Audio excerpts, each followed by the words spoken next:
Hello, and welcome back to True Crime Guys. I'm Lauren. And I'm Michael. We're back, finally in studio. Back Feels together. Good. Feels so good. We're reunited. That's right. Michael's been in North Carolina for a couple weeks, back home. Sounds like you missed it. Posting a lot of videos and stuff, reminiscing. I was, man. It was good to see family and friends again, you know? Back in hellhole Vegas, huh? Back in this fucking hellhole. No, we love Vegas. Shout out to the local listeners in Vegas. You know the struggle. That's right. It's getting hot. Yeah. So we've been getting a lot of mixed feedback on the banter at the beginning of the show, doing all the shout-outs and stuff at the beginning of the show. We get it. It takes 10 to 13 to sometimes 15 minutes to get to the show itself. Right. If you're a new listener, you may not want to hear that. So what we're going to do is start putting that at the end of the show. It's actually a recommendation from our old co-star, Brandon, who was on our earlier episodes. He said, what if you guys put that stuff at the end of the show? That way the people that want to stick around and hear it can stick around, and the people that don't like it, the people that rate us 1 star because there's too much banter at the beginning of the show, they can just fuck off. Right. Listen to the meat and potatoes of the show and then leave if they don't want to. I see what it is. You're just trying to keep me here for the whole show. Yeah, exactly. God damn it.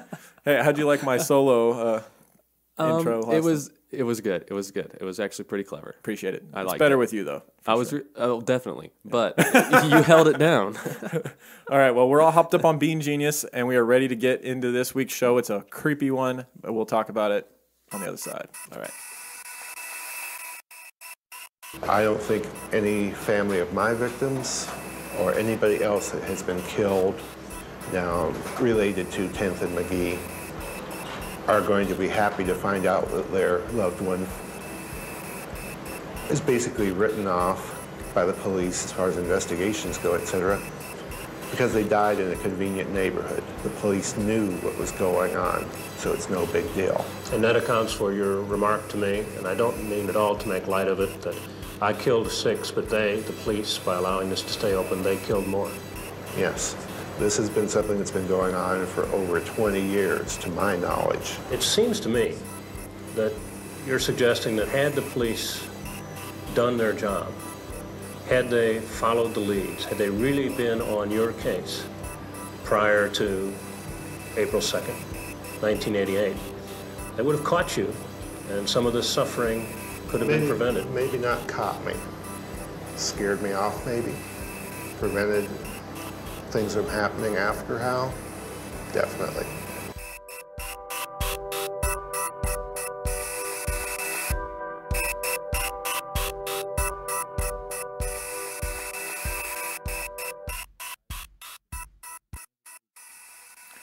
All right. Who's our case this week? They call him Bob Berdella. Robert Berdella. We're going to call him Bob for short because that's pretty much what he would like to go by. His name was Bob Berdella. He was the Kansas City butcher. Big shout out to all of our Kansas City peeps, everybody up in Kansas. Shannon Lamb was the one who recommended that we do this on several occasions. We've got many times people have told us to do the Kansas City Butcher. There's not a whole lot out there. And there's not a lot of podcasts that have done them yet, you know, and we would do it anyway because you're going to get our spin on it. And it's a very interesting and dark, very dark. So I mean, I know some people say, why are you warning us? It's a true crime show. We know what we're getting into, but this one is, I mean, we've done some sick people in the past. Right. This one is not the one you listen to with your kids in the car. Not this one. Hell no. This one's being a victim of this guy is, to me, I would rather have been a victim of any of our previous cases. At least it had been over quick. Right. This guy was about torture. So if you're not a fan of listening to people being tortured, you might want to cut out now. So let's start talking about Bob Berdella. You sick bastards. All right. So Bob Berdella, he was born in Cayuga Falls. How do you say that? Cuyahoga Falls. Dude, this was on Tommy Boy. Cuyahoga Falls, isn't that where he's from? I don't know. It was mentioned in Tommy Boy. Fat guy in a little coat. Yeah. Cayuga Falls. Bob Berdella was a fat guy in a little coat. I think his clothes fit okay. Okay. Well, he was born in Cuyahoga Falls, Ohio, January 31st, 1949. He shared a birthday with Justin Timberlake and Jackie Robinson. How dare he? I know. That's too good a company for this guy. You get out, Bob Berdella. You do not deserve to be on the same day as these two fine gentlemen. He also happens to have a last name that sounds like a great marinara sauce. I can picture it. Berdella's, basil and sweet tomato sauce. His blood sauce. Yeah. He was raised Catholic. Best I come up with. Yeah, good job. Thanks. I missed your wit around here, buddy. Right? Where have you been? He was raised Catholic. He attended church regularly as a child. However, he stopped going as much when he was a teenager. Yeah, because his homosexuality started to become more apparent to him as well. Way to out him. He was a homosexual. Yeah, this is a great time to out him. This is when he outed himself. Yeah, as a teenager, I think it was like he waited a little longer than that. He was teased about it though. I think he was teased. He was teased about the next thing we're going to talk about. He had super bad the glasses. He was really nearsighted, and he had like the Coke bottle, really thick glasses. I feel like that is such a cheap way for kids to get bullied, man. That's some bullshit. It's such an easy thing. It's like, oh, yeah, you're such a fucking clever bully. Well, kids. Oh, Michael, they're kids. I mean, but it's been like they're not like roast masters, you know. What do you want them to say? He's got thick glasses. That's what they're going to talk about. I don't know. I think it's stupid. So, like we said, he stopped attending church when he was a teenager. His father worked as a die setter for Ford Motors, and his mother was a stay-at-home mom. So, old school job there, working at the Ford factory. Oh yeah, it's a good one though for that time. Yeah, those jobs kind of died not too long after. You know, well, they were on their way out, I'm sure, when he was a kid because of the Great Depression. It just seemed like all those jobs with the Ford factories and stuff, they went overseas and all that. That's a whole other conversation. He was fairly nearsighted, like we talked about. He wore thick glasses since the age of 5. When he was 7, his brother Daniel was born, so he had a younger brother. The favorite. You never really hear anything else about his brother, though. No. It's kind of you don't hear much about his family. There's not a whole lot about his childhood in general. It's not a William Bonin type terrible childhood upbringing, right. Where you can see like, oh, I know exactly why. They seemed extremely conservative, but not. I mean, not his too dad overbearing. was abusive sometimes. Really, I didn't hear much about that. Yeah, there was times but I feel like that was the time, though. You know, beat him with a leather belt. But I'm like, didn't everybody's dad? That's what I was going to say. Is like nowadays, shit that's not accepted was totally normal back then. In the 50s and 60s and 70s and 80s, parents hit their kids. Yeah, you know, and that's a whole argument we could go into as well. Yeah, we're gonna get some shit reviews on that, Lauren. Thanks a lot. No, I'm not saying I'm not condoning it. Just like we never condoned what's his face, the conspiracy guy. I don't even know. I can't even remember his name. That's how much I could care less about him. Alex Jones. Alex Jones. Yeah, we mentioned Alex Jones and got a 1-star for that. So I'm not condoning. I'm not saying go out and hit your children, people. I'm just saying that it was more accepted back then. So, you know, his dad abused. Your generalizations about parents really pissed me off. Sorry. I'm not even going to mention him anymore. Okay. He did very well in school. However, his teachers found him difficult to deal with. He was and this is something that carried through into his adulthood, and many people that knew him mentioned that he was very condescending. I was about to say, he's very condescending, and I bet he started doing that at a young age. Oh, for sure. He probably thought he was the shit. He was that kid that thought he knew everything. In the midst of getting bullied, though. And there's interviews of him after being arrested, and you can see it. You can see the way just he just comes from this all-knowing. He feels like a superior person. Yeah, like he's looking at you in pity because you don't understand what he's trying to say. Like you're too. I could never explain it to you. You're not peasant. You're not on my level. Right. I had a store inside of a flea market. You know, that's how brilliant I am. Get on my level. He was particularly condescending towards women. Apparently, we talked about he was homosexual. That's not always the case, but sometimes there's a bit of a. Maybe it can happen. We'll leave it at that. Yeah. He was overconfident in his knowledge. He was bullied by other students as a child. Some of these things may have built up an animosity within him that I think some of these caused him to lash out later. Definitely built up an animosity. Okay, well we don't want to make statements that we'll say might have. How about that? Okay. People get upset when you say it for sure did. Okay, it for sure did.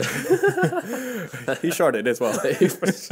Wow. At 16, his 39-year-old father died of a heart attack. This is another thing that we can speculate might have played. Fathers are very important, and I think we can say that pretty safely. Fathers, even though there was abuse, he was still pretty upset by fathers playing a role in your growing up definitely tend to.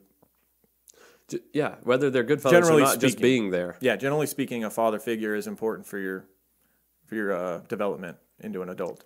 And at 16, his father dying, and his mother would quickly remarry, and he was not a big fan of the guy that she married. Refused to accept it. Had a lot of fights with his mom about it. Didn't like the new guy. Right. He actually went to the church for understanding, so he kind of went back. You know, we talked about how he was going as a kid. His father's death kind of pushed him to. This happens at times. Answers, yeah. Someone dies, and then you kind of find a newfound form of faith. But I guess it didn't work out in this case. He went to the church for understanding and sympathy with his father, and the church brought no resolution to his mix of emotions. So he was like, "I'm just going to go try Satan then." Yeah, so pretty much.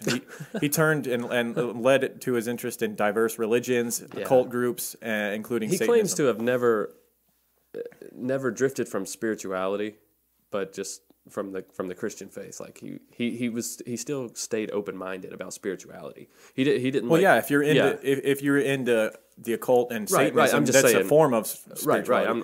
Right. Yeah. I'm just backing that up. I'm not saying there was like a time where he was atheist and then all of a sudden he's like, hey, I think I believe in the devil now. Right. Like he was always spiritual. Like he believed that there was something else, some sort of an afterlife Yeah. or spirits. Yeah. Yeah. Well, I mean, we'll get to the store that he owned, which would kind of prove that as well. Yeah, that was cool. We talked about his mother remarrying shortly after. During his teen years, he worked as a line cook, and he later claimed that he had been sexually assaulted by an older male coworker at this restaurant that he worked at. Which we're kind of compiling a small list of things here that could have built up this rage within him. Right. Again, getting taken advantage of, being bullied in a way. Yeah. Because it obviously wasn't feeling consensual. inferior, I suppose. Growing up, feeling like he was getting picked on, and then you're sexually abused as a teenager. That's a big thing. It affects people in different ways. Some people never talk about it again, and they keep it within them, and they go on living their lives. Some people, it defines them, and it comes out later. And I don't know how much this played. I think it was an accumulation of things, like it always is. Absolutely. Yeah. So it's just another thing. In 1965, he saw an adaptation of the John Fowles book, The Collector. So he saw the movie, which was based on the book. The movie's about young woman, right? Yeah, it's about abducting a man who abducts a young woman and holds her captive in his basement. And he also claimed later that this made a lasting impression on him. And it seems like a thing that happens a lot with serial killers, where there's this one moment where it's like, we talked about it with Richard Ramirez, where he walked into the apartment that his brother or that his cousin had killed his wife in, and there was that whole epiphany that he had. Maybe he saw him kill her, right in front of him. People talk about violent movies and video games and all this, and sometimes like the Romeo and Juliet with Kipling. Yeah. It's like sometimes these forms of art, not saying that that's what they were made for, but I'm not saying that's what art does, but it can be so moving that it could go either way. Yeah, most people are. Angers us. For most people, it's just entertainment. But then for some people, with the right collection of previous experiences and the right mindset for them, it can be something more than just entertainment. Which he took it more literally, I suppose. In 1967, he enrolled in the Kansas City Arts Institute, hoping to become a professor. During this time, he's also working as a chef. This is something that he always seemed to keep that aspect in his life from the time I bet he could cook. Oh, for sure. I bet he could cook, man. Yeah, we'll talk Strong more about Italian bloodline. We'll talk more about his cooking later. Okay.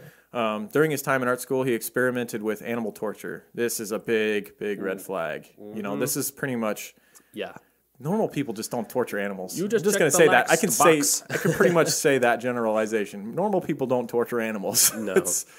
It's not like a phase you go through where it's like, it's cute. He's torturing little Fido over there. Yeah, but you probably need some help if you're torturing animals.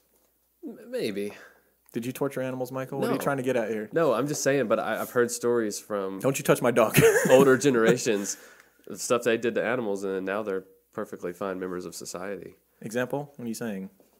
Well, okay, one of my friend's grandfathers told me that he used to bury cats in the ground up into their neck, so just their head was out, and then he would hit them with a golf club.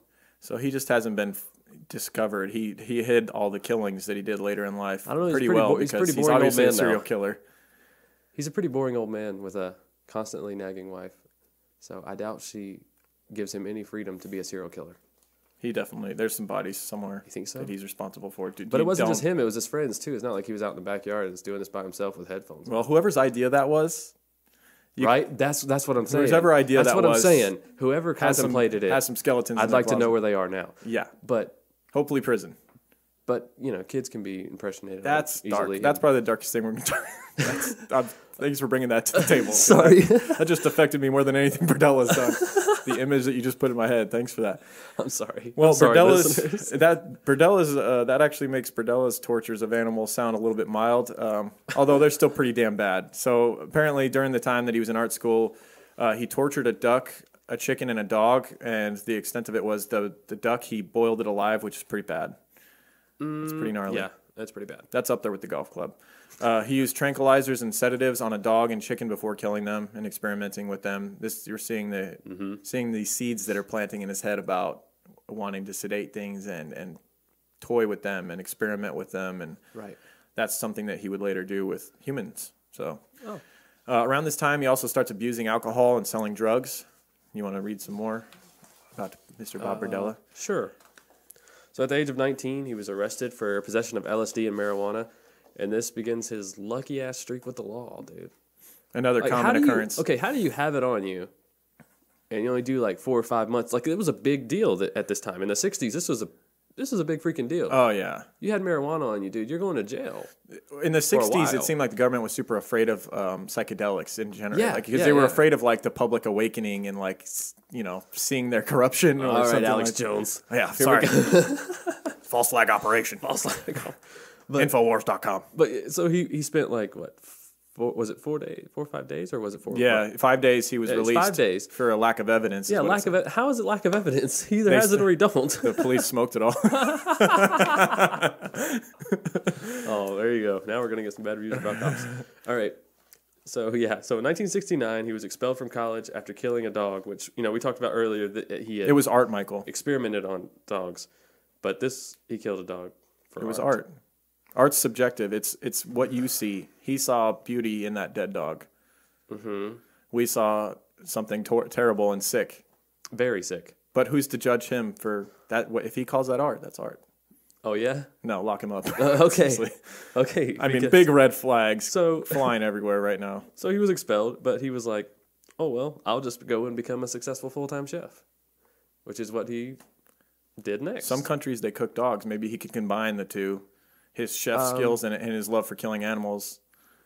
Yeah, he probably did that in this association he was a part of. Yeah, so he became a member of a local chefs association and helped. He actually helped set up a training program for aspiring chefs as well. He's just trying to give back. This guy's always trying to give back. I feel like there's a lot of moments throughout Bob Berdella's case that you look at and you go, sounds like he's kind of a good guy for the community and stuff. But then like you look at John Wayne Gacy, which I'm sure we'll do a case on him. There was times where he did outreach in the community and it looked on the outside like he was a good guy, but how much of that is a smoke screen? How much of that is him trying to like lure attention away to where people will give him the benefit of the doubt if something weird comes up? Like, Bob keeps hanging out with these young guys and then they're never seen again. Well, yeah, what? He's a good guy though. He's got these organizations. He's helping young teens and he's helping young teens. He's helping young chefs. He's helping young prostitutes get off the streets. He's helping them disappear. So he's like doing magic alibi. tricks. Yeah, he's helping them get out of here. Right. He's helping the community by cleaning the streets of them. As in out of this realm. Right. Man. Yeah. Sorry, but that's dark. Sorry. He also during this time is writing restaurant reviews for the Kansas City Star, and after watching interviews with him and hearing about how condescending, he's honestly just like when I watch him talk, I'm like, guy's a douche. I bet he thought his reviews were worth way more than what they were. He would be one of the. I'm not going to say that all Yelp reviewers and like people that do like movie rating and reviews and stuff online and bloggers and stuff are like all of them are douchebags, but like a high percentage. They can be. Yeah. A good percentage of them are, and he's one of those ones I'm talking about. Yeah. Not saying all are bad, but a lot of them think they're a lot Our more. reviewers are definitely not. Have you seen the episode of South Park where Cartman becomes like a Yelp reviewer and he's going around and he's like rating all the restaurants bad so they'll give him more food? I feel like that's the type of reviewer that Bob Berdella would have been. Yeah. Yeah. I got you. That's what. What's the Berdella review say? Well, it says the steak is amazing, but the pork leaves more to be desired. Nice. I don't think. Well, then we're not going. Right. He also during this time volunteered for several programs that attempted to run or to turn troubled youth lives around. So this is when we're starting to see him get involved with the younger, with the youth in the community. And this one I think is just an attempt to get closer to them and be around them. It's like, of course, I've heard people talk about like Cub Scout people that really want to be the Cub Scout leader guy. It's like, why do you want to be the Cub Scout leader so bad, dude? Yeah, dude, you don't even have a son. Right. Yeah, that's a big one. It's like, okay, if it's your kid and you just want it to be the best for your kid and that's where you're going to run it, okay, cool. Like the people that want the baseball, they want to be the coach of the baseball team because they want their son to But yeah, if it's some random dude's like, yeah, I'll watch all the kids, take them on the mountains. It's like, I'm gonna keep an eye on you, buddy. No, I only brought one tent. Why was that a problem? Got it. All right, let's move on. During the 70s, he began spending time with male prostitutes, befriending them, and trying to help them out of prostitution. Mm-hmm. Like I said, getting closer, and he's getting closer to his realm. Giving back. And getting closer to men that he thinks maybe if they disappeared, it wouldn't be. You always look at the negative, Lauren. I guess I'm seeing the glass half empty. You are. I'm seeing the jar of Bob Berdella's spaghetti sauce half empty. Yeah. Also, it's important to note, in the same year, Bob was about 20 years old. The same year, 1969, he bought a yellow-brown, 2.5-story Victorian-style home, and at the address of 4315 Charlotte Street in South Hyde Park. Yeah, you can see pictures of this house. You look up Bob Berdella's house. It was good. It's a nice looking neighborhood. I like the look of the house, like old Victorian style. Those houses are gorgeous. Yeah. At 32 years old, he quit working as a cook and opened up his own store, Bob's Bizarre Bazaar. I love the name. The name is freaking awesome. And people go, I don't know. Like when they talked later, it was one of those typical things where, they find out the truth about Bob and like his creepy house and the dungeon and all the stuff that's going on that we're going to get to. Yeah. And they do the thing where they talk to all the neighbors and the neighbors go, he seemed like a normal, Yeah. But it wasn't a weird. He always gave me 10% off at the bazaar. Yeah, the stuff he had at his store was, I think, real quick thing. It's a guy you want to keep your eye on. In his store. Go ahead, Mike. What are you saying? Okay. I was just going to say something about the store real quick before we pass it up. At this one time during March in Kansas, the basketball playoffs are there a lot. I mean, it's a basketball town, Kansas City, and so it was during the Final Four, and he actually made like this stupid joke, like he put 4 skulls up in the front window of his shop or the booth, Final Four, and it says the Final Four above it. Yeah, and there was speculation later that those were real human skulls when exactly. people found out that he was a serial killer, but it's not believed that. Why wouldn't he admit to that? He already admitted to everything. Right. Never mind. We're getting too far. Yeah, well, that's fine. That was a little teaser for you. Yeah. Some of the stuff. So let's just also preface this by saying that it wasn't a standalone store. Like he wasn't. I don't want to put it out there that he was that successful that he owned a booth inside of a flea market that was Bob's Bizarre Bazaar. Which because is I don't really like this guy. Than a store. I don't really like this guy. And another teaser, he's dead now, so it doesn't matter anyway. Right. But like if he were alive, I would want him to hear this and hear that you weren't really that much of a success, bro. You just had a little booth inside of no offense to anyone that has a booth inside of a flea market. It's fine, but it's not there's a lot of stuff that said he has his own store. Me and my dad used to do that back home all the time. He had a booth inside of a flea market. That's not owning a store. I wouldn't call it a business. Right. And so inside of his booth at the it was basically inside the Kansas City Westport flea market. It was in Olathe. It's still there. No. This Westport flea market's still there. I looked it up on Google Maps, and it still looks pretty old and weird. Looks like like a place that would have. They still got police tape around his booth. Yeah, seriously. So his store or his booth, it sold everything from human skulls, shrunken heads, occult books, and antiques. So just all kinds of weird stuff. And he had this outward appearance of someone who's traveled the world and almost like he was like Indiana Jones or something like. He's exploring temples and finding this old stuff. Like and really, crystal skull in there. Yeah, who knows where he got this junk? He was fooling young people with it. I saw some interviews where like, I thought his booth was really cool. Like I thought he was this really impressive guy that's traveled the world. I never heard anything about that when I was looking through his past though. I'm pretty sure he's just lived in the same 2 states his whole life. Yeah, Ohio and Kansas. So located in the Westport Flea Market. Various comedy and dance clubs were also in the area, which was a good hangout for young suburbanites. So it also was convenient that where his flea market was, or where his shop was in the flea market, was also an area for young people to hang out and all that too. That was incredibly convenient. Yeah. In 1982, having become openly gay, he had a brief relationship with a Vietnam veteran. Yeah, very short-lived though. Short-lived. He didn't take it too well. No. After they broke up, he began hanging out with younger male prostitutes. He's offering up rooms in his home, food, beer, drugs, all in exchange for their company and also at times sex. Yep. He's one of those things And this was the open door, creaking open. Yeah. To death. I want to talk for a second. We're getting to the killings right now, so I wanted to preface this by saying that when you look into Bob Berdella and when you look into a lot of these cases like Randy Kraft, and I think it's unfortunate that when you look into it, it talks about how this person had this amount of kills and they were all male prostitutes, and it doesn't ever. Yeah, that's not fair. That's not or correct assumption. And I think this is another one where it's not always correct, because when we dug deep and we looked into each of these murders individually, and you learn a little bit about the victim, you learn that a couple of the guys that Bob Berdella would end up killing, or one that he almost killed, was married and had a kid, and And you have to take into account that these guys, maybe they were in a tough part of their life. I would say all of these guys that Bob Berdella sucked into his world were in a bad way. Some of them were maybe selling themselves for money, younger guys, and they were drug addicts. But some of them, I think, just wanted company. They just wanted somebody to vent to. Some of them didn't have a home, and they wanted a warm place to sleep, and they wanted drugs or alcohol, and they just wanted to forget about their problems for a little while. And good old Bobby Berdella was there to help them through their troubles and eventually tie them up and do all kinds of stuff to them. Right. But I think it's important to know, because when you look these up, wherever you go, Wikipedia is just going to say he killed this many male prostitutes, and that's not always the truth. But we'll get into that, and we'll give you more in depth to show you what we mean by that. So here we go. In 1984, Bob had known a 19-year-old boy named Jerry Howell.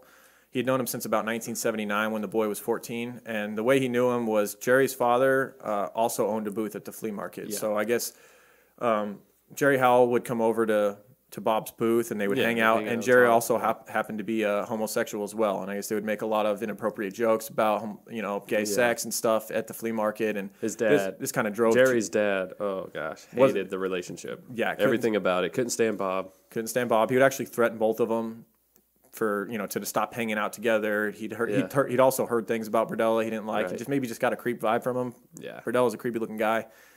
True. I'm sure if you listen to this, you probably already looked him up. If you haven't, go look up his face. Look him up. Pretty creepy. Check out the interview too on YouTube. No offense to anybody that looks like him, but you probably look creepy too. You probably drive a creep. There goes all our mustache listeners. Thanks a lot. Hey, you can always shave it and join the rest of us. On the evening of July 4th, 1984. Also, I want to mention, just to preface this a little bit, Jerry owed Bob money from a legal bill that Berdella had paid for. This is also something Bob would be there. He bailed him out of prison at one time, didn't he? No, I think that was a different guy. Oh, sorry. But this is a common occurrence with Bob. Yeah. He had money, these young kids, like we said. He was always willing to help, but he was always willing to collect, there was speculation, or there was not speculation, there was, what's the word? There was ties to, if he helped you out, it wasn't for, That's what I'm saying. Like, he was willing to give, but he was definitely going to collect. Right.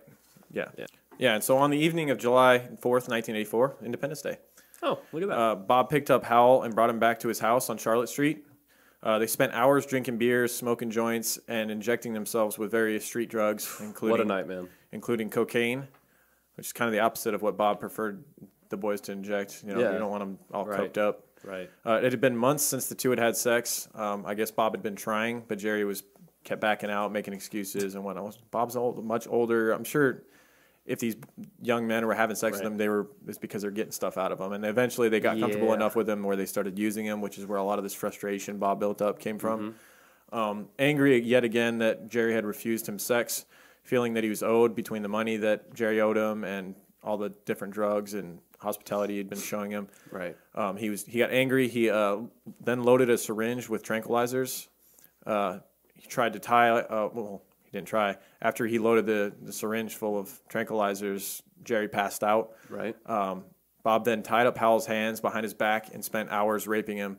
This is a start. This is where Bob, Bob had been having a lot of fantasies about the power and controlling and taking his frustration for these young, what they called chicken hawks. This was a term used during the time for young male prostitutes. And also he's fueled by this, but in his mind, like betrayal or wrongdoing. It's like another person who didn't pay him back or didn't pay him what he owed. So it's a form of disrespect for him too.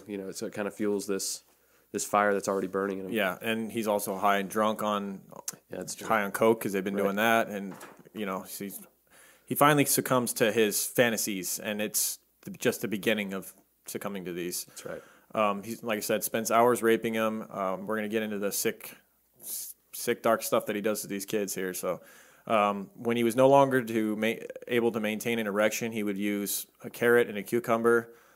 He took Polaroids throughout the entire course of this night, and then he kept documents on everything that he did to these boys, and this was no different. He kept photos throughout the whole thing. He was kept in a Jerry was kept in a semi-conscious state throughout the night. Yeah, this was important for his fantasies. Like he didn't want them to be passed out. He didn't want them to be limp. He definitely wanted them to be aware. This is a Jeffrey Dahmer type thing. It was like if he could keep them as... He wanted a prisoner, not a murder victim. Right. You know, he wanted someone aware of what he was doing to them, but unable to stop him. Exactly. And this continued on through the night and into the morning of July 5th. Bob went to work like any other day over to Bob's Bizarre Bazaar. He kept Jerry tied up, bleeding in his bed. After 5 hours working his booth, he decided to close early and head back home for some more. He again drugged Howell and raped him repeatedly, keeping notes on each act, basically the position, the object used, the time, and the way he did it was super creepy. He would use like acronyms like FF, like front fuck, SF, carrot F. Yeah, CF would be carrot. Yeah. It was just super strange that he was documenting everything like that. I guess it was for further enjoyment later when... Right. Also in these pictures, like he was careful not to get his face in any of them. Right. So, which is kind of interesting. Right. Which we'll talk more about that later. Yep. Modern day, we do that with nudes. You send nudes, you don't put your face in it. You know? Right. Just I don't know why I need to add that in there, but... Right. All your nudes on the cloud, nobody really knows it's you. Right. At a certain point, Bob became infuriated and beat Jerry over the back with a steel rod. At approximately 10 p.m. on July 5th, Jerry Howell died from choking on his own vomit. Now, this wasn't what Bob had wanted. He wanted to keep him longer and continue to do whatever he wanted with him, the powerless Jerry Howell. Right.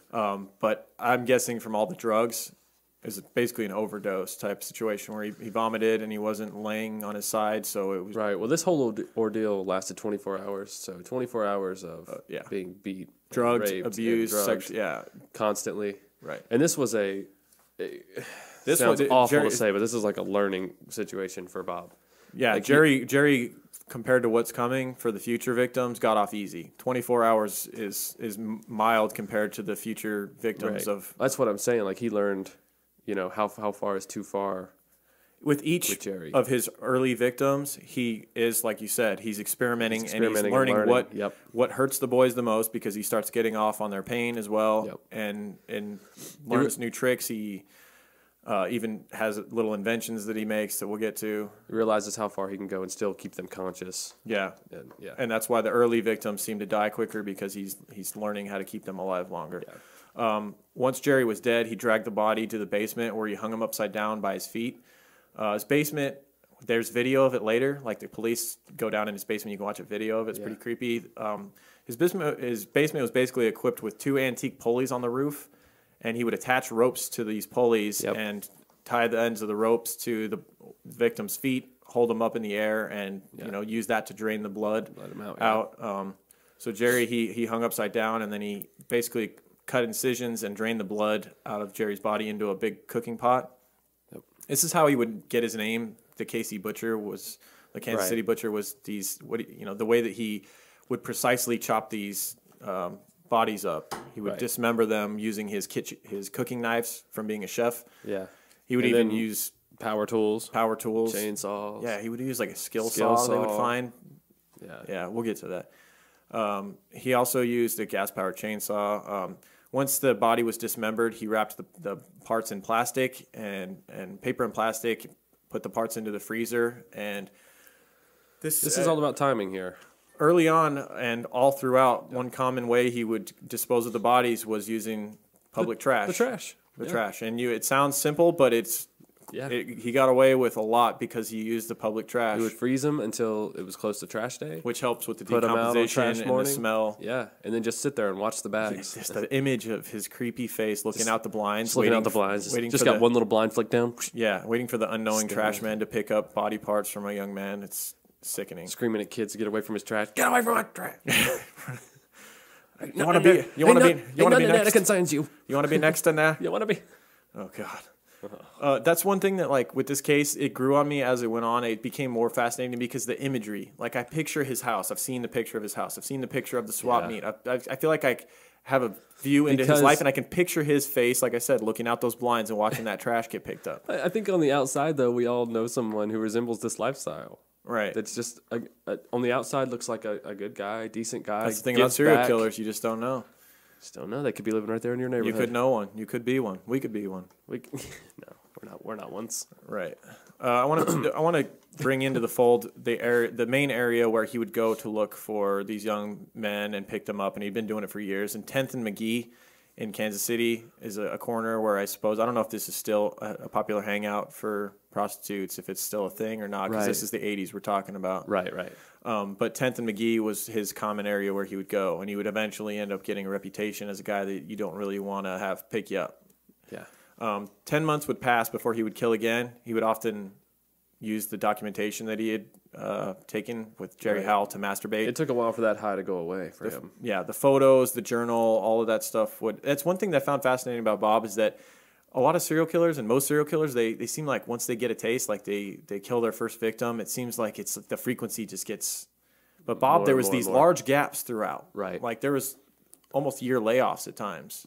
I think it just depended on that amount of documentation I think he was able to acquire from each murder. Right.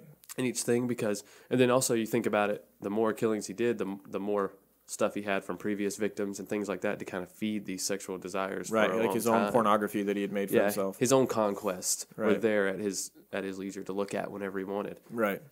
At this time, he was keeping the pictures and the journal from Jerry Howell hidden in his floor. There was a hollowed out section of his floor, and he would later get more. How original! Yeah, right. It's the first thing I'm going to do if I'm looking for something in somebody's house is look for the creaky floorboard.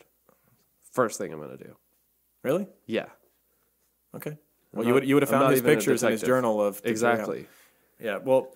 Because I've seen he would later, we've talked about in the past, people, they get more confident, they get more cocky. Later on, he would just end up keeping all of his memorabilia in a closet in his house. So, right. I mean, he gave up on the section of the floor in his right. And you would have went to the floor, and then it would have been right there in the closet. God damn it. That's my argument. Well, I mean, I would have got to the closet. I just would have checked the floor. If I would, on my way to the closet, if I stepped on a creaky floorboard, I'm going to stop there first. Well, I would have found it because I would have went to the closet first, bro. I'd have tripped That's you. all I'm saying. So this is, like we said, 10 months would pass before he would get the craving and it would overcome him. He had been friends with a young man named Robert Sheldon for years. They would often party together. It's another common occurrence you see with his victims is that he seemed to know almost all of them pretty well. Which means he probably also knew there weren't that many people that cared about him. Yes. Yeah. In April of 1985, Robert came to stay with Bob for a few days. Bob drugged him several times. He'd been considering making Robert a sex slave on several occasions, but he wasn't all that attracted to him, which is a big part of this whole thing. Right. The more attracted to you he was, the more he wanted to keep you alive and the more he wanted to make you his sex slave.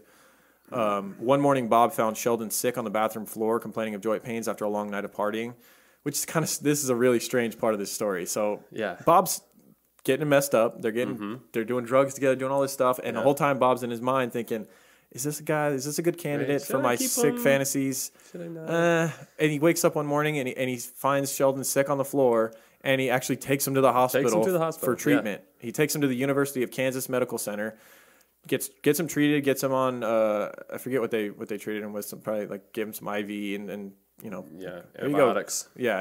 Antibiotics. He was just a little bit too much partying, basically, was what it came down to. That same night, they were back to partying again, drinking, doing drugs. Well, I'm better now. Let's get back out there. Yeah. And so he takes him to the medical center in the morning. That night, they're partying, and that night is when Bob decides, I think I'm going to keep him. And that's when he injects Sheldon with a large amount of tranquilizers, including crushed up Valium. Obviously, Sheldon passed out, was incapacitated. Bob then tied his legs together and dragged him to a bedroom on his third floor. So I guess I picture this third floor being real creepy, like a loft, because it said his house was a 2.5 story. So there must have been like this little bedroom at the top where he would do his. Sure, it's creepy too. It's always at the tallest room in the tallest tower. Right. Oof. This is where in his notes he wrote BF 11:15 p.m. You can speculate on what the BF means. Over the next 4 days, he would repeatedly drug, torture, and rape Sheldon. He's doing more experimenting, as we talked about, carrots, cucumbers. This is his first attempt at using Drano, which would become a common occurrence. Right, yeah. Injected him into the vocal cords. Well, that was later. He didn't do that to Sheldon. With Sheldon, he used Drano in his ear and his eye. He would try to make them into, like, he was attempting to take away the victim's senses in an attempt to keep them there longer and have them give up hope. Yeah. It's like if they can't hear, if they can't scream, if they can't see real well, they're completely out of it, and they're never going to get away from me. He would also start crushing their hands with this Pliers, guy. Hammers. Yeah. He would gag them with a rag, and he would use piano wire to wrap the rag in their mouth, so that if they tried to fight, it would cut into their lips. Cut into the sides, yeah. With this one, this is the only one I've heard where he did something like this. He actually tattooed the word "hot" on his back with a metal coat hanger. So I guess he got it really hot and that's just unoriginal too. Yeah. Like, of all things to write on him. It's not that creative. He attempted to make him deaf by injecting his ears with caulking. This didn't work. The next day, the caulking just fell out. Right. Probably wouldn't, I think your ears are more defensive than you think with the earwax, man. Yeah. There's nothing that's going to stick to that shit. Right. He also was doing a bizarre form of acupuncture, stabbing him with needles all over the body. When Sheldon demanded that Bob let him go, he hit him over the head with a rubber mallet. This is something he would keep on hand if the guys got too rowdy, if they started fighting too much with him. Yeah. That was his way of, like we said, discombobulating them, making them dizzy, out of it. Right. This is his first also experimenting with electricity and electrocution of the victim. Yeah. He used a 6,000-volt transformer with alligator-style clips to electrocute him. He attached them to his nipples and would spend 4 to 5 minutes at a time electrocuting. Gosh. He would also later go further with experiments with the electricity. He would end up attaching needle points to the ends of as opposed to using alligator clips, so where he can be more accurate with his, and they would stay and not fall out. That's what I was about to say. And also, like in this, I think it was with this victim, he realized that he needed to almost tie them to something. He had to end up tying them to the bed because the bodies kept convulsing and flopping into the floor. Yeah. So, yeah. Gosh, that's horrible. We talked about this is a torture. This is a torture episode. I say this is the first one where we really went far into the torture of the victims. On April 15, Berdella arrived home to see a handyman. So he's got him for, I don't know, when did he pick him up? It was, it just says in April. So I think, it's 4 days he'd had him at this point. Right. And who knows how long this guy would have survived. Right. Oh my gosh. Yeah, so this is actually a lucky event that happened for him. You think so? I mean, just to get out of there. In the scope of things, to end the torture. On April 15th, Berdella arrived home from work to see a handyman he had hired months before. Finally had showed up and was ready to work on the outside of his house, trimming trees and whatnot. Bob made the decision that he wasn't going to take the risk of this handyman being so close to his house and hearing the victim that he had tied up upstairs scream or anything like that. So he went upstairs while the handyman was still outside and suffocated him with a plastic bag. The second victim to be asphyxiated. Yeah, so this is officially his second involvement, though. Yeah. Blood. Yeah, so this is his first direct killing. The other guy died as a result of his punishment and all that. Right. He then used a bathtub to dismember the body and place the parts out for the trash man. This time he kept something, though. He kept, as a keepsake, Sheldon's head. And he would actually bury this in an overgrown garden in his backyard. Super creepy. That is creepy. Okay, and approximately 2 months later, on June 21st, 1985, Berdella found Mark Wallace, who had been helping him with some yard work, hiding in his tool shed. So I guess it was a real stormy night. It was thunderstorming. We talked about some of those victims don't have places to stay. That's right. Mark is in his shelter out back, just trying to stay. He's like, "Why don't you come on in the house, Mark? Give you shelter from the storm. Give you some beer, some tranquilizers. It'll be a good night." No, not a good night at all. No. The two began drinking. Mark told Bob that he was depressed. Bob suggested to try a sedative to help him relax. He obliged.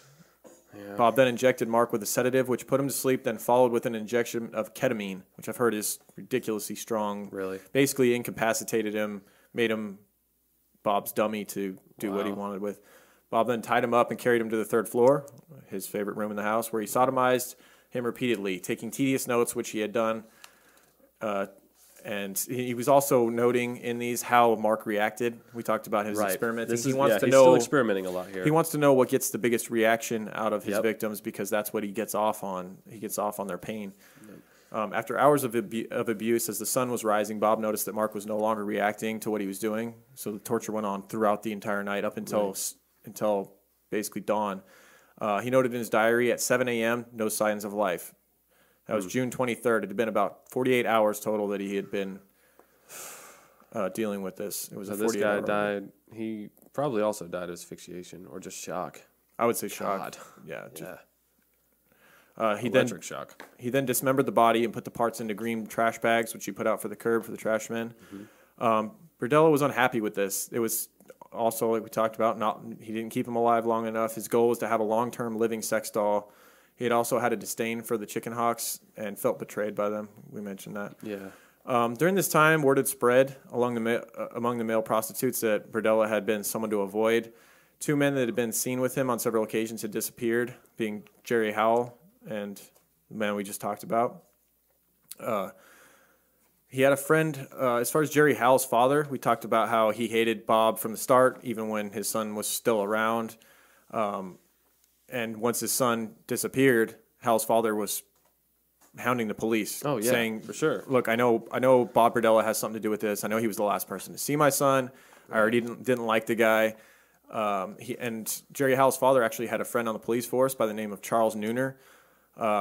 After basically convincing Nooner, like, look, I'm telling you, Bob has something to do with this. Can you please look into him? Right. Nooner actually went to Berdella, had him come in for an interview, and sat down with him. He noted in his interview notes that Bob was very nervous, but that he also didn't really have any evidence to go on. There was he couldn't go any further with it because it was all hearsay. They couldn't even prove that that Jerry Howell was actually missing. Like he had that lifestyle where he would come up missing at days at a time anyway. So, granted, this is a longer period of time than I think he had normally come up missing, but it was one of those things they didn't have much to go on with Bob. I don't think they would have been able to get a search warrant for his house based on what they had. And they're not really looking for a young chicken hawk type fella. That also plays into it. It's not as high. It's kind of like the Neil Falls type deal, right? With the prostitutes going. Neil Falls.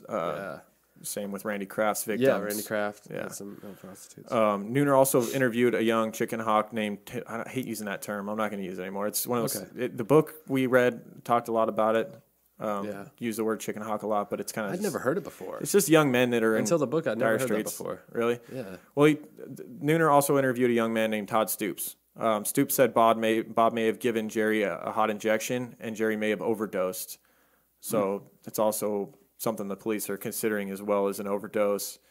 We'll hear more from Todd Stoops as this goes on. Yep. It's not the last we're going to hear from him. That's right.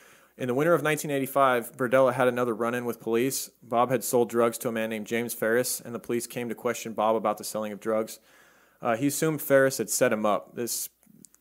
Bob's mistrust of these young men, it's getting confirmed. And also, Ferris and another man had been using Bob for a while now. They'd even broken into his house on one occasion and searched the house, tore it apart, looking for drugs. Right. On September 26th, Ferris called Bob, asked him to meet him at a gay bar called the Midnight Sun. Yeah. And this is Bob's opportunity to get back at Ferris. All right, sure, yeah. Yeah, because he's still pissed off. Yeah. But puts on a front when he goes and meets him. Yeah, while at the bar, Ferris asked Bob if he could stay at his house for a few days. Big mistake. Yeah. Bob agreed, sure, yeah. Later that night... You mean the house you trashed? Yeah, come on back. Yeah. Later that night, Bob crushed up tranquilizers into a bowl of chili. This would result in Ferris passing out, obviously. He then injected Ferris with more drugs, incapacitating him, tied him up. The sodomizing begins again. Sodomy. He used his new invention, though. This is where he's getting more creative. We talked about the experimenting in the past paying off for him. He would attach 2 steel spatulas to a 7,000-watt transformer. Gosh. And this would allow him for more... He could move them around easier, I suppose. Right. I don't want to speculate on why he would do something like this, but it was basically just more capable of torturing these guys even easier. This went on until sunrise when Berdella took his temperature and realized that Ferris was ill. He had a super high temperature. He then gave him, this is where he's also evolving to try and keep these guys alive longer. I'm guessing between his last victim and this one, he had purchased some antibiotics. Right. He really didn't want this guy to die either. He really wanted to torture this guy. Yeah, because he's really holding a grudge here. Yeah, about this house thing. To the point where he'd been torturing him all night long, and he notices the guy's getting a little ill. He's like, "No, you're not getting out that easy." And he actually injects him with antibiotics to help stave off the fever that he had.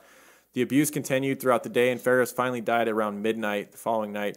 Bob used the term 86 in his diary, which is a term from like restaurants use for a patron being booted from the restaurant. Yeah, they got 86. It's his way of saying 86 from life, I suppose. Yeah. He then dismembered the body and once again put it out for trash day. Ferris had injured his vocal cords in a car accident at a young age. This is an important note here because this is where you alluded to the injecting of Drano into the vocal cords. This is where this whole idea crept into Bob Berdella's mind because he liked the idea that Ferris couldn't scream because Ferris, growing up after the car accident, he had a very raspy, low voice because his vocal cords were injured in this car accident. So this crept into Bob's mind. I did not read that. Yeah, so this is a prelude to more to come as far as the vocal cords. Right. Now, we alluded to Todd Stoops earlier, how Todd had talked to the police and alluded to the fact that maybe Bob had given one of the guys that came up missing a hot injection. Right. Bob had known Todd Stoops for years. Bob had always been super attracted to Todd Stoops. He had his eye on Todd. Yeah. Todd was a married drug addict who Bob had helped out in the past, one of the many young teens that Bob helped out. Todd always had refused Bob's advances, which I'm sure just made it more, he couldn't have them type of thing. Exactly. Forbidden fruit. Yeah. In June 1986, he would get his opportunity. Berdella lured Todd Stoops into his car and found out that Todd had been arrested and was no longer married. So he'd gone through a real rough patch, and his wife wasn't in the picture anymore, which was part of why Todd had turned down his advances in the past. He's worried his wife would find out, supposedly. I don't know. This is one of those where I look and it's like, you can't just throw him into the loop of like a gay prostitute. I think there's more to Todd's Doesn't story. necessarily say that. Right. He brought Todd back to his house and made him a peanut butter sandwich, which was laced with Valium. Bob had hoped to make Todd his long-term sex slave. For 13 days, Bob sodomized and tortured Todd. 13 days. 13 days. This was the longest one lasted 4 days so far. Right. 13 days. So he's obviously getting the preservation stuff down. Yeah. He kept him barely alive by injecting him with antibiotics throughout. He tried to silence his screams by injecting drain cleaner into his vocal cords. Yeah. Yep. Todd would finally die from an infection. It was in his rectum, basically, from all the sodomies. I don't know. I don't like that stuff. It's like weird. The whole sodomy thing that's where I kind of like, for me, it gets me. Yeah. It's like, I'm done. Okay, I'm done. You get it, guys. He would then dismember Todd Stoops' body. He'd put it out for the trash like the rest. 11 months would pass before he would strike again. He's seeing Bob during this time. He's seeing many prostitutes, but apparently it was nothing that he found to be worth keeping. Maybe his memos and his keepsakes from the other murders were also keeping him at bay. Right. Until June of 1987, Berdella was on his way to Ohio to visit his family when he got a call from Larry Pearson. Larry Pearson was young and often homeless. Bob had known him for several years. Larry had gotten arrested for indecent exposure. He was high. He was on a high bender, and he was flashing passing cars. Wow. And ended up in jail. And Bob was one of those guys you called when he needed help. The guy bailed out. Right. Yeah. So Larry called up Bob, and he wanted him to pay his $150 bail. Bob had a stipulation, though. We talked about his stipulations. He doesn't help you out for nothing. Bob said, I'll pay you your bail, basically, if you go to Ohio with me for 2 weeks to visit my family. So Larry, thinking that's better than sitting around in jail waiting for nothing, he agreed. They went to Ohio. They spent the 2 weeks with Bob's family, and they returned to Kansas City after the trip. Larry would end up staying with Bob for another 2 weeks at Bob's house, and it was getting to Bob's. It was getting on Bob's nerves that, right, he wasn't working, he wasn't helping out around the house. Yeah, it's like, you're not paying your debt here. Right, it's kind of starting to piss me off. Yeah. Have a tranquilizer. Yeah, and apparently it was when they went to see the movie Creepshow 2 together. On the drive home, Pearson joked about previously beating up homosexuals with his friends. And this angered. I did not know about that. Yeah, this was in the book. This really angered Bob. I glossed over that, apparently. Right. Holy shit. The book we read, by the way, we didn't really talk about it at the beginning, was by Jack Rosewood. Great author. Yeah, great author. A lot of amazing books. We read his book on... Richard Ramirez, right? No. Bonin. Bonin. Yeah. He has a great book on Bonin as well. He doesn't skimp on the details. I mean, we're cutting out some of the details Jack Rosewood puts. He'll go on to the sodomy stuff big time. Everything. To me, I'm like cringing. I'm like, oh, okay, enough. So they went to see Creepshow 2 together. On the drive home, Bob's getting even further more angry with Larry. The next day, the two drank heavily. Larry passed out, and Bob injected him with tranquilizers. He decided this is the time. I've seen enough of this kid. He's going to become my sex slave now. Yeah. Pearson was a bigger man than the others, so Bob decided to clear out space in his basement and dragged him down into the basement. This would be the first victim that he would actually torture down in the basement. Right. Larry would end up being the closest version of what Bob wanted in a sex slave thus far. He endured 3 weeks of rape and torture, and he actually began to accept. Yeah, it became a routine with Larry, almost. It was what Bob always wanted, was a guy to just accept that he wasn't going anywhere. Yeah. That this was his new life. Give up, and just start to at the very least he wanted the guy to act like he enjoyed Bob's sex with him and just listen to what Bob said and just do what he said and don't fight it and just. Bob even made Pearson call him Master Bob. He eventually led Bob to the upstairs bedroom where the other victims had been kept via dog collar and leash with no resistance. Wow. So I believe Pearson was putting on a show for this during this time and just looking for an opportunity, which we will get to. By early August, so it's been about 2 months of captivity now, Pearson had been in captivity for 2 months and become exactly what Bob wanted, to the point where they would actually eat breakfast together. Larry would pretend to enjoy the sex, and Bob expected regular oral sex from him. Like he would come home and just boom. Yeah, we'll give you an example here. On August 5th, it was part of Bob's normal routine to basically go through his mail while Pearson gave him oral sex. But on August 5th, it was a different day. It was a different day. Pearson had enough of this shit. Pearson's had enough, and while Bob's sitting there reading his mail, I love this. Oh, I love it so much. Bob's sitting there reading his mail. Pearson's doing his thing, and all of a sudden, Bob feels a real sharp pain downward. You don't want to feel a sharp pain. Yeah, on your dick. Yeah, on your speckle. Pearson had bit down on Bob's penis as hard as he could, and this obviously sent Bob into a freaking rage. He beat him badly with a large wooden stake, telling him that he was going to feel how it felt. Yeah. He actually beat him over the ribs, the head, everywhere, all over his body until Pearson would lose consciousness. And then Bob drove himself to the hospital where he would receive a bunch of stitches. And the hospital actually wanted Bob to stay in the hospital for several days until he healed up. But he was like, "Hold on, I got a dog that's having puppies at home. So I gotta attend to that." Bob's concern. We have puppies all over my house and shit. Right. Bob's concern was that Pearson was going to come back. Right. He was going to wake up. It wasn't the puppies, in case y'all didn't know. Right. Thanks, Lauren, for clearing that up. Yeah, he had a whole litter of German Shepherds. They were running all over the place. Yeah. No, he had a passed out torture slave that was worried that was going to wake up. Finish off right quick. And blow his cover. Right. So Berdella got actually a taxi to rush him back to his house, where he would basically put a plastic bag over. He was done with him. First of all, his penis is going to be out of use for a while now. Yeah. So now this sex slave is no good for him. So he basically puts a plastic bag over his head, suffocates him, and then jumps back in the taxi and goes back to the hospital. Says, "I'll go ahead and get healed up now." To heal up. That's a hell of an image to paint in your head, that whole scenario. Gets bit on the dick, rushes to the hospital, beats him to death. It's almost to death. Unconsciousness. Yeah. And what's even crazier is that he would leave the body there for 3 days in the house. And I guess he just turned the AC up big time to try and help with the decomposition process. And when he got back from the hospital 3 days later, he would then continue on dismembering the body. This is another instance where he decided to keep the head of the victim. Right. He wrapped it in plastic and put it in the freezer, and he would later bury it.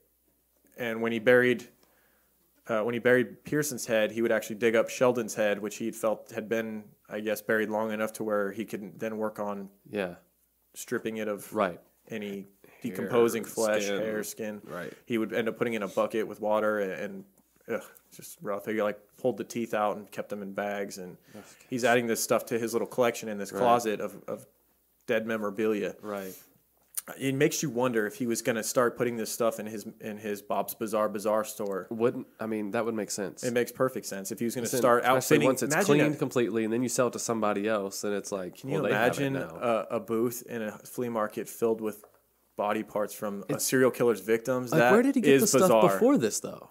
That's what. There's a lot of speculation about Bob afterwards that we'll get into. Right. That maybe he had a lot more victims, and. Maybe his store was outfitted with. Maybe the Final Four was real victims. Who knows? Right. Maybe he thought they were going to be the Final Four, then they weren't. Right. And so about 9 months later, on March 29th, 1988, Bob picked up a young man named Chris Bryson around 10th and McGee. This is one of the rare instances throughout this where they didn't really know each other. Chris wasn't aware of Bob's persona around the chicken hawk scene, so right, quote unquote. And Bob really didn't know him either. So I'm guessing that Chris must have been new to the scene. Yeah. Must have been a new young dude in sure. dire straits. He was 21 years old. He was married with a son. Another one we talked about where he gets thrown into the, Yep. But then again, why was he at 10th and McGee, though? I mean. You know what? Sometimes I think a straight man who's married gets into super bad financial situation and maybe they do what they got to do.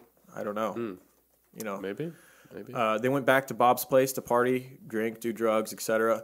Bob suggested they go upstairs and watch TV, and when Bryson was headed up the stairs, Bob smashed him over the head with a metal pipe while climbing the stairs. Now, this is different. This sounds like a freaking scene in a movie right here. This is like where he's just getting cocky. Right. Like he's not even trying to He has not put done in anything food. like he's never had a physical confrontation with any of his victims thus far because he drugs them to like Randy Kraft Not did. sober, at least. Much like Randy Kraft, Yeah. This is more of a William Bonin move where it was physical, overpowering, smashing him over the head. Granted, he didn't know it was coming. He was walking up the stairs. But it's so different from all of other Bob's victims where the guy was completely passed out by the time he got him tied up and everything. So he smashes him over the head with a metal pipe, and then he immediately injected him while he was knocked out on the stairs. Yeah. He then drug him up to the upstairs bed, tied him down. This is a real creepy thing that he hadn't done yet. He used cotton balls soaked in bleach, rubbed it in Chris Bryson's eyes to try and blind him. He then smashed him over the hands with the metal bar that he'd used to knock him out. To try and he was smashing their hands as an attempt to prevent them from untying themselves. Right. He figured if he couldn't see and his hands are smashed, it's going to be basically impossible for this. And a lot of times he would tie them up in hopes that parts of their body would go numb as well. Right. So they don't have feeling in their legs or whatever. And whatever, he would tie them up with tight piano wire and things like that to cut off circulation. It wasn't just because that's all he had. Everything he did had a purpose. Right. And we'll get to the piano wire and the tying of the hands because Chris Bryson's different. This is the one that. This blows things wide open here. Chris Bryson he's not the normal victim here. That's right. We're going to get to it. So during this time, he's electrocuted him. He has injected his vocal cords with Drano. He kept a large dog collar on Bryson. A routine of daily sex ensued. So the last two, he's getting these guys to the point where they're doing what he's beating them down enough to where they become what he wants. Yep. Or at least what he thinks. They're at least convincing him of that. They've submitted. Yeah. So the routine of daily sex is ensued. One day, Bryson asks Bob if he could tie his hands somewhere other than behind his head. So like you said, he's got this piano wire. The hands are behind the head. Their arms are very uncomfortable, and it becomes like their hands get swollen. Yeah. And so Bob, feeling more comfortable with Pearson and feeling that Pearson's not going to try and escape, obliges and starts tying his hands to a rope which is tied to Bryson's feet on the bed. Yeah, like around his ankles. And so Bryson's thinking, all right, this is my chance. I'm getting closer here to where maybe if I convince him I'm getting comfortable enough here. Yeah. And so Bryson started planning his escape out. He'd been captive for only 4 days at this point, which I think Bob may have messed up. I think after 4 days, this guy was already, when you're talking to his last victim, he had him for a while. 3 weeks? Yeah. Yeah. So on the morning of April 2nd, 1988, this is Saturday morning, Bryson waited for Berdella to leave for work. Yeah. But one thing Berdella would do he would leave the TV on really loud downstairs, so he was kind of making it hard for the guy upstairs to know whether there was anything, if he was home down there or not. Right. So there's an interview you can watch in a documentary that I saw with Bryson. You can't see his face, and he's like a dark stairwell. It's so good. It's super. He tells the whole story of what happened to him because he lives through this. Right. And so he waited for Berdella to leave for work. He quickly freed his wrists from the ropes. He had convinced Bob to do the different type of tying. And when Bob first did it a day or two ago, he thought, I can probably get my hands out of here, but I'm going to wait for the right opportunity, let him get comfortable with tying my hands here, thinking I'm not going anywhere. Yeah. He quickly freed his hands from the ropes, and he couldn't get his feet free. His ankles were tied real tightly with these ropes. So what he did is he had noticed that Bob had actually, for once, left matches on the nightstand within reach. Yep. So when he got his hands free, he grabbed the matches and used the matches to burn the ropes free on his ankles. Yep. He had been planning that for a while because once he saw Bob lay those matches down that He'd been waiting for Bob to leave the matches. He started distracting him. Yeah. He was like, because if you watch the interview, he says, I tried to distract him. I tried to talk to him as much as I could so he wouldn't remember to grab the matches when he left. And it worked out for him. It did. And so you get this picture in your head, and this is where like the documentary starts or the movie made about Bob Berdella is with this this is where most people's stories young starts man, right here. nude, beaten. His eyes are red and puffy, and he's bleeding everywhere, and he's nude, and he's climbing out of the window of Bob's second-story bedroom. Yeah. And you can imagine the light hitting him, and he's been captive for 4 days, being tortured. And He's lucky he wasn't on the third story. Seriously. And when you read most accounts of this story, it's he jumped from the second story and broke his foot. But when you hear him talking about it, it's more like he fell. The ledge actually broke. He was actually planning to jump to the other yard. Right. He was trying to jump to a fence and loosen the blow. Because he said there was only like a sidewalk width between Bob's property and the neighbors. Yeah. So he was like, if I can clear that sidewalk and get over the fence, Yeah. So he ends up falling, breaking his foot. I'm sure he could care less about a broken foot at this point. He's been tortured for 4 days, and all he wants is to get the fuck out of here. Right. He starts walking the streets, like we said, nude, beaten, battered, just shocking thing to see for a meter man walking down the sidewalk, which was the first person to see him. He told him as best as he could with the messed up vocal cords and everything that he'd been basically held captive and tortured by a creepy son of a bitch, I think was the exact quote. Right. And he lives at that house right there in 4315 Charlotte and pointed to it. And so the meter guy took him up to the door of one of the neighbors who you want to talk a little bit about? Yeah, but the neighbor wouldn't let him in. I mean, would you? Right. Like a naked guy running up to your door. Help me. I'll call He for didn't you. let him in, but he did call the police. Right. Which is, most people I think would have done that. Right. So shortly after the police arrive, they start questioning Bryson, and he said, here he is on the neighbor's stoop, red, swollen eyes, crimson marks on the wrists and ankles. So his story is pretty believable. I mean, everything is lining up. You know what he's saying? The cops are pretty. Yeah, and we had talked about how the cops had already kind of had their eye on Berdella because two guys had come up missing so this is kind of confirmation here. Right. So they notice his injuries. He needs to be treated. So after they get sufficient evidence, or whatever for now, they take Bryson to the hospital to be treated. And not too long after that, old Berdella shows up. Pulls up. Strolls up. Hey, what's going on here? Yeah, I can imagine his smug self like, what's going on here at my house? Yeah. Why could you ever be here? Right. Oh, is that how he sounds? Right. There's interviews with him. I'm not going to try and imitate, but he's creepy enough. You just have to see it. So, needless to say, Berdella was arrested within minutes of Bryson's complaints. But they weren't holding him for, obviously they didn't know the extent of what he had done yet. No, it's not for murder, They're in for a real harsh few days following this of finding out the reality of his real psyche and what he had been up to. Exactly. So they basically had 20 hours. According to the law of Missouri at that time, they had 20 hours to determine what they were going to hold this guy on. Right. They didn't want him bailing out real quick, and I'm sure they wanted to hold him and find out really what he was up to. If he's doing this, if they're finding this guy that's this messed up, escaping his house, what's been going on here? Right. They want to get in there. Right. So on the ride to the police station, a police officer asked Bob Berdella if he would be adherent to a search of his home. Yeah. Right. And he's like, well, what for? Sexual assault. Sexual assault, yeah. Assault. Right. And they say that, and also to check out the victim's story. Right. And he's like, well, what's his name? So right away. What's his name? He says, what's his name? And, the officer noticed that he had said that. And she hadn't said anything. It's like a bad scene from a movie. Yeah. What's his name? Dun-dum. You blew it. You blew it. He didn't even know either. He's like, he's so smart. He's so smart. He's so smart. He don't know. He looks like that famous porn star, Ron Jeremy. He looks like a 70s porn star. I'm just going to throw that out there. So needless to say, he declines the search. Yeah. Okay. Back to business. So finally, the detectives obtain warrants, and all that good stuff. And they spent the entire weekend just cataloging items. Now, this warrant was not for murder, though. Right, so they go in there and they start finding shit that's alluding to murder. They find his little diary with all kinds of creepy stuff. Notebooks, photographs, syringes. A human skull in his closet. A human head. Yeah. A human head! And the teeth. This ain't normal. This ain't normal! I'm sorry. Yeah, it's all good. Okay. So, they weren't sure if these skulls were real.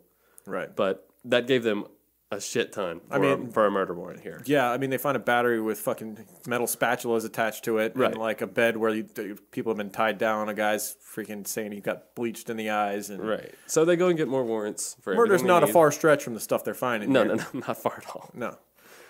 So they get warrants to search the entire property. Yeah. So they begin to, freaking, what's the word I'm looking for? Destroy the backyard. Yeah. Scoop by scoop, these detectives are going through this dirt, sifting through it. Yep. And they come across another human head. The head of Mr. Pearson. We've got 2 heads now. 2 heads. Yeah, but his ain't been cleaned. Right. Yeah, it's still decomposing. There's skin, there's hair on it still, so. Right. So his original charges were forced sodomy and whatever charges related to the torture of Bryson. Right. And then he would end up being indicted in Pearson's murder 2 weeks later. And something happened in court where he was able to plead guilty and avoid the death penalty on that one. Yep. That was his number one goal at this point. Right.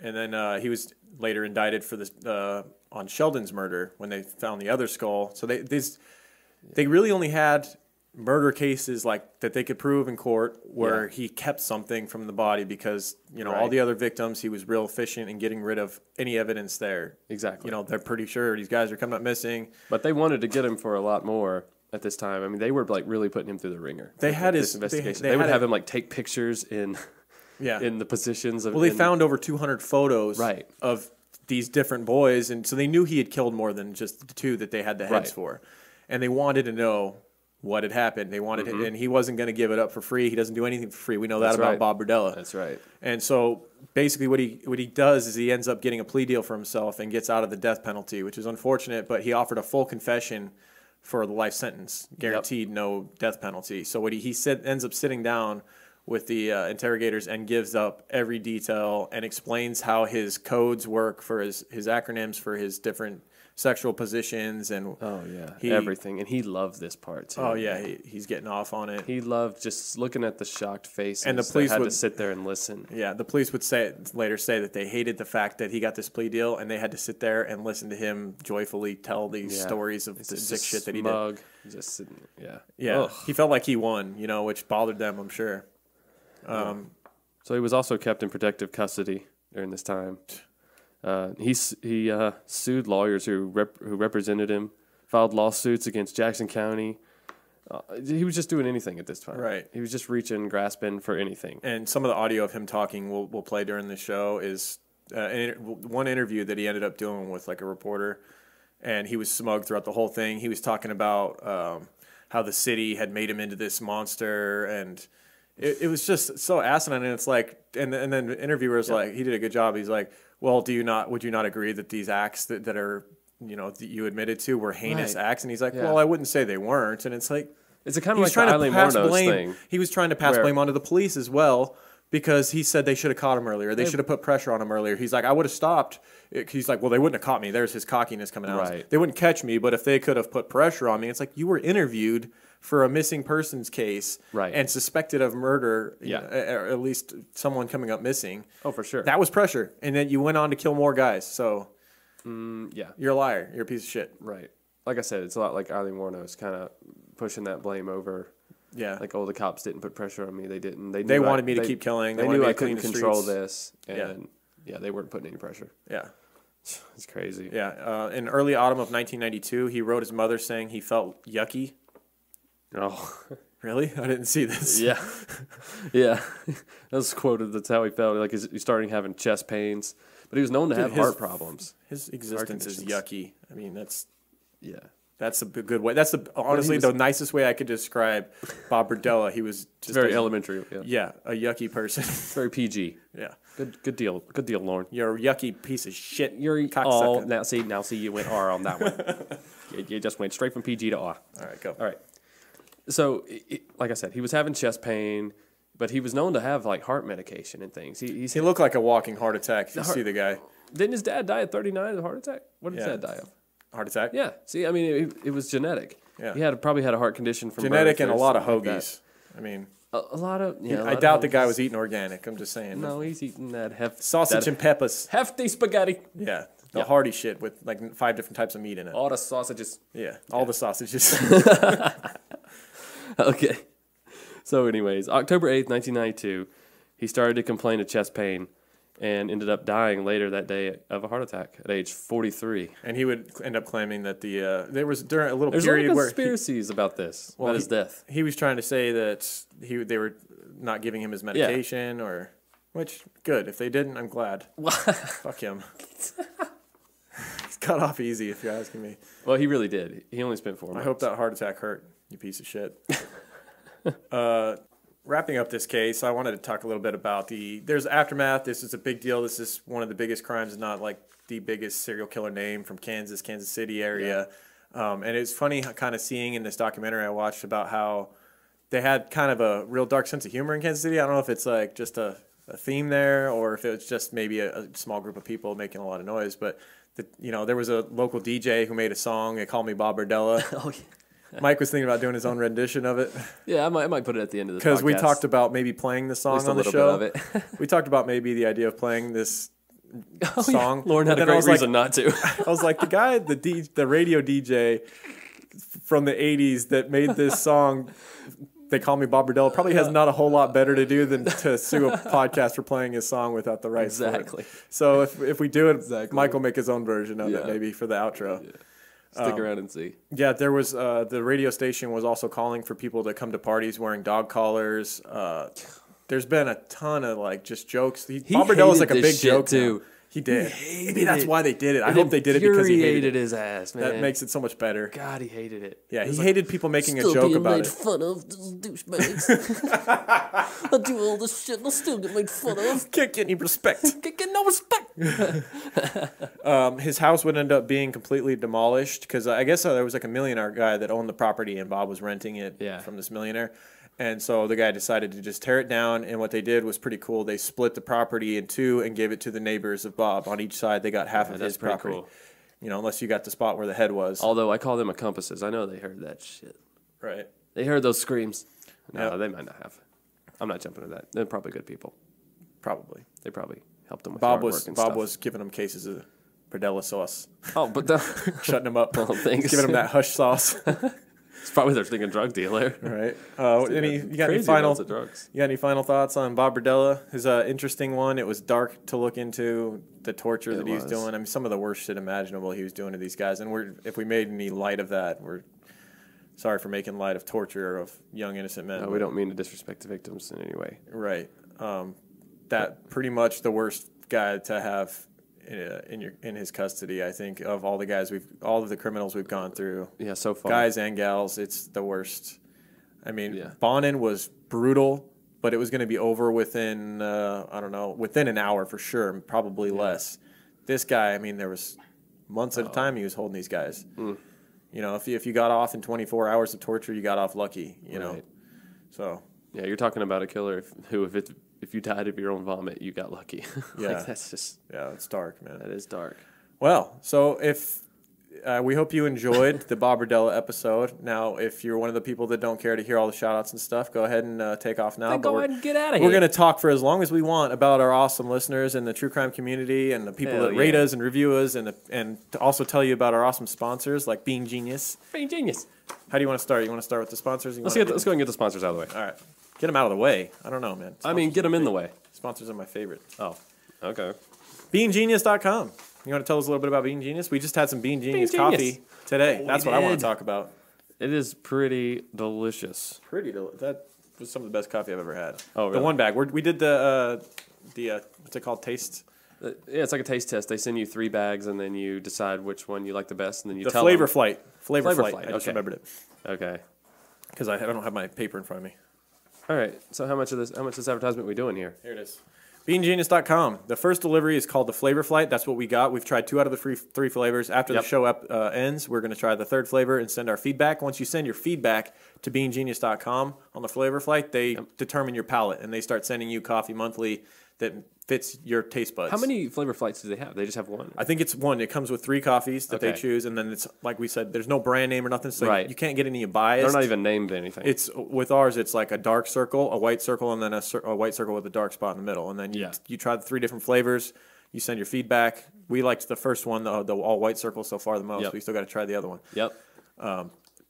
Delicious coffee, though. And we waited too long because Michael was out of town to actually, we were supposed to drink it right away when you get it because they roast it within a few days of sending it to you. Well, if it's better right away, holy shit. Right. It's good today. Yeah. So you can go to BeingGenius.com, type in Creeper at checkout, and you get 10% off anything on the store.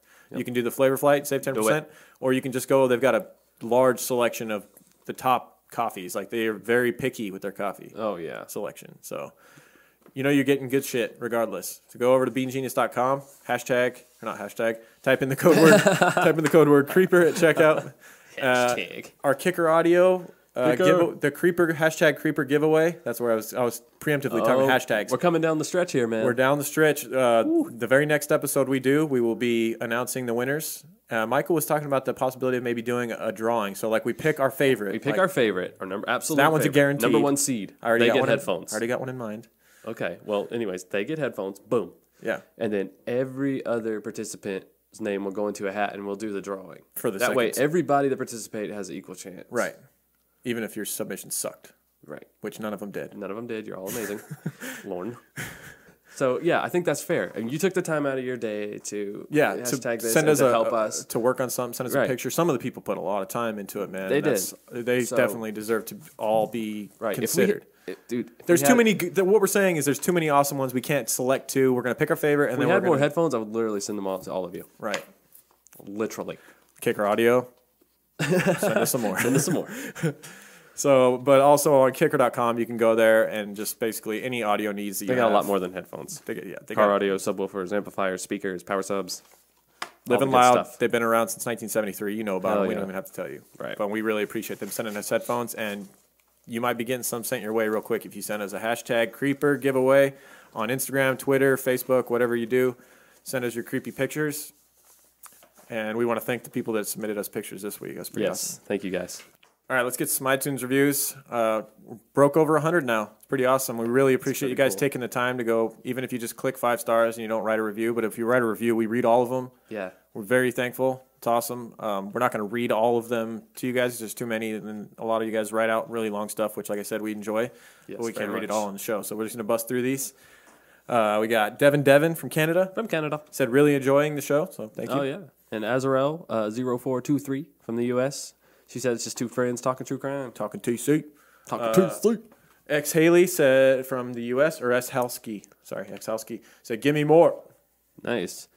MC Puruana or McPuana from the United States said instant favorite. All right. Haley, my angel. Wait, you forgot about the 1-star. You're my angel. Fuck them. T-Salt God, thank you. I want to talk about Haley, my angel. Thank you for the 8-minute intro comment. Yeah, that's one of those haters that with a long talking intro, you're part of the reason why we fixed it. So, if you give us another chance, I don't want you to. Screw you. You're really you're going to get us a 1-star for that. Lord, I'm so buttered over this shit, I dude. am. It's fine. It's okay. It is fine. But we're not going to mention you. Amazing show, says Haley, my angel. Thank you, Haley, my angel. You are my angel. Really? Miss Ginger58 wrote us a 1-star review and said that we give too much personal views and opinions, but I can't do a show without giving opinions. There are shows, Michael, where... There are shows that are just straight facts, and I like those too. Yeah. And I think we definitely need those. Sometimes you're not in the mood for all the I think bullshit. You want to hear the story. I think you also need to hear other people's our show's opinions not that story. Too, you don't have to like all of our opinions. You can like our show and not like all of our opinions and not agree with everything that we say that's... Just sit at home and go, this is a good show, but those motherfuckers don't know what they're talking about. Yeah. And then just keep listening. And then I'll wait for us to get into facts because we tell plenty of those. And mixed in, our opinions are there. But that is kind of the way we described our show from the get-go. We never sold ourselves as like, we're going to tell the story factually, like, I'm Ron Burgundy, and this is what happened. Right. Although Ron Burgundy never told the right shit. Go fuck yourself, San Diego. Oh. So, like I said, it used to say the occasional drunk babbling and stuff like that because we were drinking beer. Now we drink coffee on the show. Yeah. So, because we can't do it at nights anymore. We're doing it during the day. Right. But our opinions have always been a part of this show. So, if you don't like it, you can turn it off. Or you can 1-star us like this person did. Listen, okay? You're spending way too much time on this person. You're giving them way too much credit. Okay. Blue Persuasion said, absolutely love listening. Appreciate it. Nictorious said, perfect. Thank you, Nictorious. What is this? Mana Dragon? Oh, that's a cool name. From Canada. Said that we are refreshing. Cool. Vanessa 3154 from the U.S. said we're a new favorite. Nice. Kaylit from the U.S. She was listening and just decided to go ahead and write a review because we asked for reviews. That's how you do it. Which is pretty awesome. She's do it like right your now. podcast. If you're listening, you haven't done it, do it right now because you're going to forget later. You're going to like turn it off and you're going to go freaking do who knows. Right. She wished us continued success as well, which is very nice of her. I appreciate it. Fozzie Bean says he loves the show. He or she, I don't know. Fozzie Bean could be a girl. You never know. Could be. Maybe, How about maybe her bean's fuzzy. Taco Lover 2222222? That's how many tacos they love. Says, I love these guys. I have found my people. Less face, less lace. Less lace, man. Not less face. Jesus Christ, that's weird. Les Lace said, "Great listen." We basically are interesting stories that haven't been over podcasted. I think we've gotten the most feedback on our like lesser known cases. I think we're starting to lean towards those now. And we're definitely going to throw in the big ones. We've still got let us know how you feel about that. But we feel like the lesser known cases are kind of our niche. We haven't been ignoring all of the people telling us to do John Wayne Gacy. That one will happen for sure. Yeah, most likely. And Ted Bundy will happen at some point. But we're liking doing the little ones, and we get a lot of feedback on them. So yeah, cool. All right, we got one from Farmer Levy. It says, "Wow, your crazy morbid show makes me laugh every time." Appreciate it. Tressment says this one is on my playlist for sure from the U.S. Thank you. I think that's Marjorie. Yeah, I'm pretty sure. Right on. What's this say? Kima Holland? That'll work. Kima Holland from the U.S. says, "What you want in a podcast?" She said that she loves listening, and this is her favorite podcast. That we try not to be too insensitive. Yeah. But sometimes we are, apparently. Only if it's funny. Right. Shorty. For the sake of that laugh. Shorty0605 said, "Love it. Absolutely love the podcast. Keep up the great work. Appreciate it." All right. The lava skin? Oh, I like the lava skin. I think that's what it is. You think so? Lava skin? The lava skin. I like it. It said, "Awesome. I have an hour commute to work, and I'm currently doing some boring temp work, so the crime podcast helps jazz things up." Right on. Appreciate it. I hope you guys like us still doing the shout-outs at the end, and we can expand on them more because, like we said, if you don't like it, then you can just those people have already checked out anyway, so. Right. I mean, I still don't understand, like, you getting upset at all the talk at the beginning, too, because there is a skip button. There's a 15-second skip button for iTunes, and then there's stuff just like it on other Although apps. for us, you need, like, a 15-minute skip button, but yeah. Yeah. But like, my thumb's hurting from fucking skipping. My thumb is hurting. When are these guys going to talk about this shit? Well, now your back's going to hurt because you just pulled landscaping duty. Anything else we want to bring up? Thank you guys. We will be back. We're going to try and be back next week. I will be out of town for most of the weekend, but we're going to try and get together because we got a good case that we have picked out. We don't want to keep you guys waiting. We got so many tweets about like people going crazy because we didn't do a show this week. Yeah. Eyes popping out of their heads. He's popping out of their goddamn heads. I don't know what to do with myself. The pet's heads are falling off. The pet's heads are falling off. Oh, Jesus, we're going wacky now. Let's go with the stickers. Let them know they can get stickers. Stickers at truecrimeguys.com. Yeah, I know some of you hit me up on Facebook wondering how to get stickers. Yeah, just go to truecrimeguys.com, forward you straight to the Podbean page. Yeah. And if you're on mobile, you have to click the home drop-down button at the top. You click home, drops down, and bada boom, you got stickers. Yep. And you can get shirts still, right? We still got shirts available? We did Teespring. I don't want to shit on Teespring, but it's just like it doesn't work the way we'd hoped. The only thing, my biggest complaint is it takes too long to get the product. Well, because you do what's called a campaign where you have to sell a certain amount of shirts that and then once you sell them, and then the campaign ends, like we set like a campaign for a month. Yeah. And like the amount of shirts were purchased that needed to be purchased, and then like we had to wait till the end of the month to finally for them to ship them. So if you bought shirts, they're just now being shipped. I just got the email. Yeah. So some people are getting them already. Yeah. I've seen some photos. People sent me of getting a group of gear already. So. Oh, awesome! Yeah, and we already have the mugs and stuff too. Yeah. So I mean, it's out there, and we'll put a link in. I think even after the campaign ends, you can still buy a shirt or whatever. Yeah. And hopefully it'll print and ship it right then instead of making you wait. Exactly. But, we're considering other avenues of ways to get more merch in the future. But stickers we love seeing the stickers everywhere, man. Thank you guys so much. Yeah, it's cool pretty awesome. Someone just from Alaska just I bought enjoy stickers. sitting down writing you guys like a note or whatever. And just the idea that like all over the country and all over the world, people are driving around with these true crime guys stickers with the creep band on them. Guys, we can't express enough how cool that is. Yeah, how grateful we are for that stuff. Yeah. So. Any last words? Social media at True Crime Guys all over the place, and we appreciate all of your feedback, and we try to respond to everybody. That's right. Thanks for keeping us subscribed even after missing a week, and we hope you guys enjoyed this episode of listening to some really sick stuff, and we'll be back with more of it next week. All right, is that it? Yep, that's it. All right, see you guys.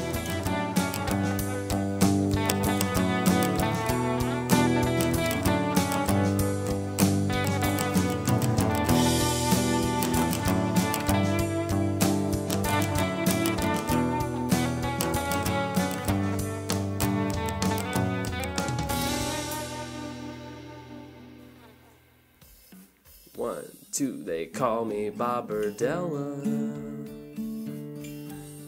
They call me Bob Berdella. Hey, don't say my name like that. They call me Bob Berdella. You should see my store. It's really cool. I got all kinds of weird shit. Check out my shrunken head. They call Me Bob Berdella. I don't like the way the media talks about me. I'm not a bad guy. They call me Bob Berdella. I just made a new sauce, a lot of garlic. They call me Bob Berdella. Getting chest pains. It's the big one, Elizabeth. They call me Bob Berdella. I'm dead. They call me Bob Berdella. They stopped giving me meds. They call me Bob Berdella. I was never a monster. This is it.